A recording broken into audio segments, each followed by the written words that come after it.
আমি হয়তো মরে যাব, আমার ভাই বন্ধুরা সবাই একসাথে মরে যাবে না।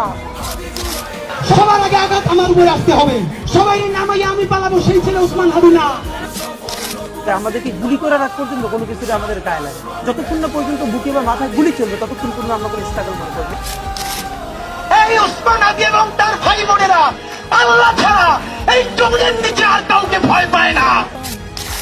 সবাই যখন মৃত্যুটাকে ভীষণ ভয় পায়, আমি তখন হাসতে হাসতে আল্লাহর কাছে ভীষণ সন্তুষ্টি নিয়ে পৌঁছতে চাই যে আমি একটা ন্যূনতম ওই জীবনটা লিড করতে পারলাম, যে আমি একটা ইনসাফের হাসি নিয়ে আমি আমার আল্লাহর কাছে পৌঁছতে চাই।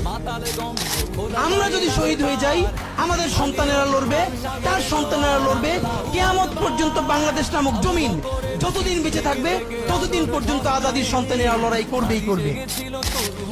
আমি তো ভীষণ ভাবে প্রত্যাশা করি, আমি ছোটবেলা থেকে এই স্বপ্ন দেখি, অনেক জায়গায় বলেছি সেটা তো